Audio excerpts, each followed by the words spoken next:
Bienvenidos a la Crónica de Historia de France 24, espacio en el que viajamos al pasado para entender los hechos del presente.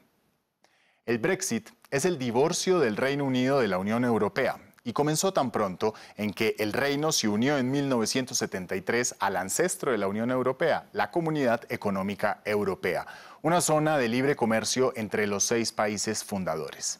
Tras 40 años de relaciones turbulentas, la separación tomó forma el 23 de junio de 2016, cuando los británicos votaron un referendo en el cual se preguntaba si se debía permanecer o retirarse del bloque.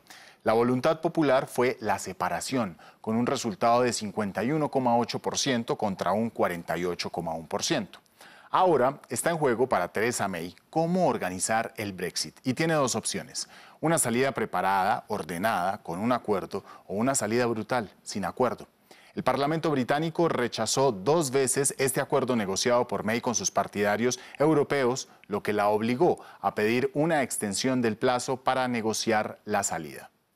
Ante la zozobra del destino del Reino Unido, vamos a profundizar en la historia del Brexit con el señor Antonio Díaz Morales. Él es decano de Negocios Internacionales de la Universidad Sergio Arboleda en Bogotá, Colombia. Bienvenido, señor decano. Encantado. Bueno, mire usted, ¿cuándo entró el Reino Unido a la Unión Europea y por qué desde entonces esta relación o este matrimonio ha sido complejo? Entra en el año 1973, como bien indicaba antes, y dentro de esos acuerdos uno de ellos era el movimiento libre del dinero, para lo cual se iba a crear, como luego ocurrió, una moneda única que era el euro. Y ya desde ese momento Inglaterra siguió queriendo mantener la libra esterlina, con lo cual ahí ya existe un matrimonio no completo, porque solamente 3 de los 4 elementos que iban a ser comunes no se hizo. Bueno, el aperitivo del Brexit se cocinó durante la campaña de reelección del primer ministro británico David Cameron, esto en el año 2015. ¿Por qué David Cameron le prometió a los británicos un referendo de separación de la Unión Europea? Él estaba buscando la reelección, se encontraba en una situación débil, había un voto oculto, había un voto importante de euroescépticos, que él quiso quedar bien con ellos simplemente diciéndoles que se iba a poder votar. Él no supo esperar que trató de ver el riesgo que iba a tener esto, y él mismo fue el primer sorprendido en el hecho de las votaciones, que por 800.000 votos salió el salir de la Comunidad Europea. Y por entonces renunció. Y a partir de ahí, Theresa May, como primera ministra británica, empezó a negociar un acuerdo con Bruselas, pero este acuerdo, después de 2 años, ha sido ya rechazado 2 veces por el Parlamento británico. ¿Por qué? Estamos, como en cualquier divorcio, en el momento en el que hay que repartirse los bienes gananciales, y no se han puesto de acuerdo en ciertas cosas. Realmente no es tanto un problema de dinero, aunque estamos hablando de 50.000 millones de dólares que tendría que pagar. Lo que estamos hablando es sobre todo del problema de fronteras que va a tener Irlanda del Norte con Irlanda, porque recordemos que Gran Bretaña son 4 países, uno de ellos es Irlanda del Norte, y también hay un problema de fondo, y es que Escocia realmente no tiene interés en salir de Europa, pero tiene que salir de la mano de los demás países. Pero esta frontera con Irlanda del Norte, ¿por qué es tan problemática? Esta, recordemos, siempre ha sido problemática. Ha habido movimientos terroristas durante muchos años que estaban siempre tensionando esa frontera.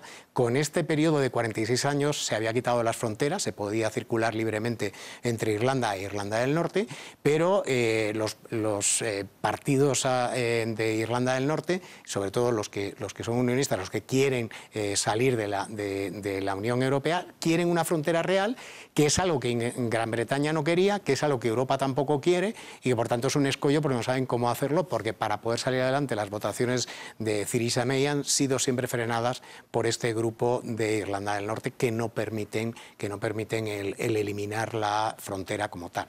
Específicamente, ¿cuáles son esos actores que quieren la frontera física entre Irlanda e Irlanda del Norte y los que no la quieren?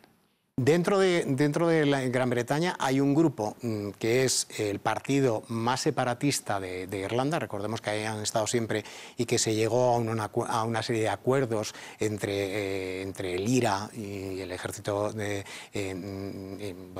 Irlanda. Ahí se estaba buscando siempre una frontera mucho más drástica, porque no se quiere el movimiento migratorio. Todo el problema de fondo es el movimiento migratorio de personas que podrían entrar desde Irlanda, porque realmente es la única barrera natural que hay. porque el resto son islas. Entonces es la única, por tanto, que genera ese conflicto. Y en ese conflicto los votos de esos partidos son importantísimos para Theresa May, porque ahora mismo los laboristas están a favor de continuar en Europa y lo único que van a estar haciendo es dilatando esta situación, y dentro del Partido Conservador están peleados entre ellos y por tanto los votos de estos grupos de Irlanda del Norte serían necesarios para poder sacar adelante cualquier votación. ¿Qué futuro le espera al Brexit? Dentro de los que yo preveo, uno de ellos que es claro es la pérdida de representatividad que tiene Theresa May, tanto para Gran Bretaña como para Europa. Ponen en tela de juicio el que ella pueda seguir y por tanto ponen ahí al lado las elecciones generales. Recordemos que va a haber elecciones generales en el 2020, se podrían adelantar por esta situación, porque la situación es muy compleja. Estos días que acaba de ganar Theresa May son simplemente hasta finales de junio, pero le deja a Europa si siguen votando lo mismo que se había acordado, cosa que no va a servir para nada porque volverán a decirle que no. Si se tiene que ampliar mucho más, yo lo que veo es un escenario en el que habrá nuevas elecciones y el propio Partido Laboralista, que hace la semana pasada estaba diciendo que no quería votar un nuevo referéndum, pues puede ser que depende cómo acaben las nuevas elecciones generales, se pudiera incluso hasta plantear un nuevo referéndum. De entrada, lo que no quiere ninguna parte es una ruptura abrupta, pero lo cierto es que lo acordado no ha conseguido la aprobación en Gran Bretaña. Señor Díaz Morales, muchísimas gracias por este viaje en la historia del Brexit. Un placer. Muchísimas gracias. Y a ustedes los invitamos a que esta y otras historias las visiten en nuestro sitio web france24.com.